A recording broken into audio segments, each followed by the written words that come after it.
I love books. I also love art. This means that over the years, I've collected quite a few of what I would consider art books.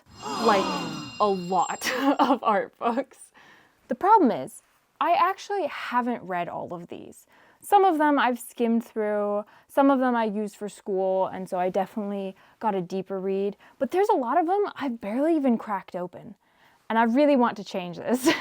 That's why I wanted to start this new series, reading through and using every single art book I have. And I wanted to bring you along with me. For some of these books, that might mean just kind of skimming through and drawing things, because some of them are more inspiration-based. And for some, it might mean doing more of a lesson plan style thing. Either way, we've got a long way to go. So let's get started. For this month's reading, I've already got 2 books picked out.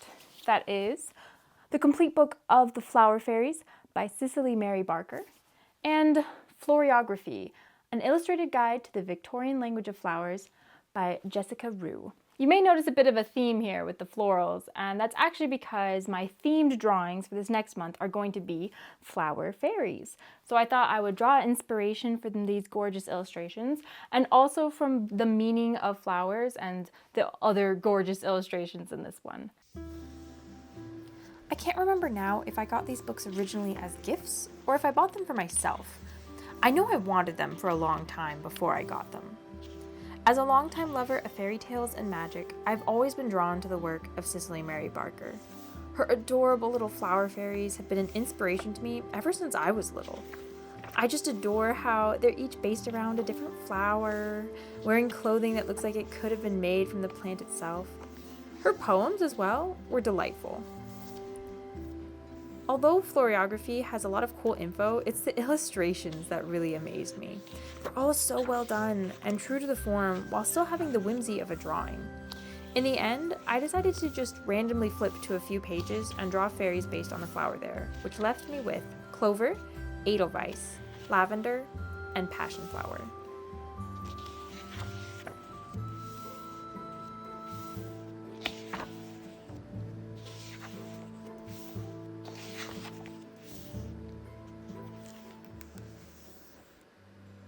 Clover, as most of us already know, stands for luck.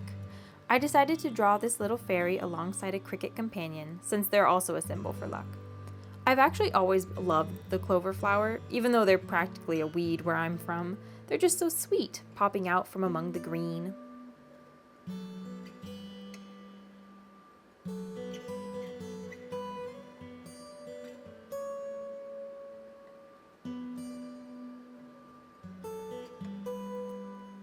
Edelweiss, which stands for bravery.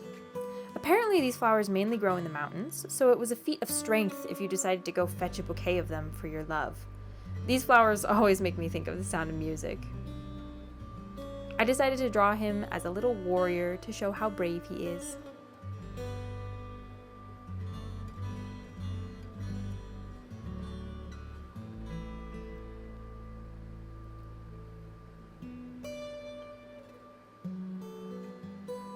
Lavender flowers stand for distrust, so I decided to draw this fairy wearing a hood and peeking out from among a patch of lavender flowers.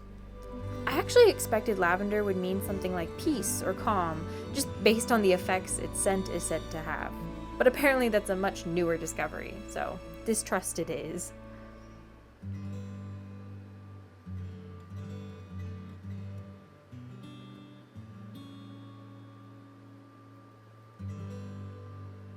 Lastly, we have the passion flower, which stands for faith. I don't know if you've ever seen one of these before, but these flowers are kind of crazy, with lots of colors and petals poking out. It definitely made it fun for me to base a character off of. I didn't quite know how to put faith into a pose, so I went with something vaguely worshipping, maybe?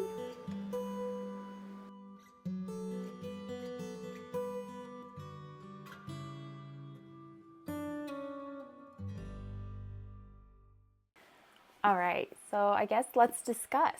Using these 2 books and having read through them, I created these 4 illustrations, which lined up perfectly with the theme drawings that I've been doing every month, so that was super helpful. The Floriography book was super informative and interesting. Again, the illustrations were absolutely stunning. There's a lot of really great information in here as to the origin of the meanings of these flowers and also how to pair them with other flowers to make these bouquets that would kind of have this deeper meaning. I really loved putting the meaning of the flowers kind of into the illustrations, like having the lavender fairy be a little suspicious or distrustful, or have the Edelweiss fairy be very strong and brave and warrior-like because of the meanings of the flowers. Again, even though this isn't technically an art book, it was very inspiring for my art, and for that, I really enjoyed it. Then we have the complete book of the Flower Fairies by Cicely Mary Barker. I already mentioned that I loved this artist to begin with, and that's why I bought the book, because I really love her flower fairies. It was super cute though, reading through like some of the poems associated with the fairies that she wrote. They were just adorable and charming. I could definitely see myself like reading through this during the year, since it has it broken into the different seasons, and just getting inspired again. I definitely drew inspiration from her illustrations in terms of the clothing that the little fairies wore and the different ways to interpret a flower into clothing. Again, not technically an art book per se, but an inspiration and something that I drew a lot of imagination from and creativity. So that is 2 more books read from my collection of art books. I really enjoyed these. I'm glad that I own them. I'll be holding on to them and hopefully using them in the future with my drawings. Thank you so much for coming along with me on this little reading adventure. Stick around if you want to see me read more of my books or just see me create some cool art things. Thank you so much for joining me today, and I'll see you next time. Bye.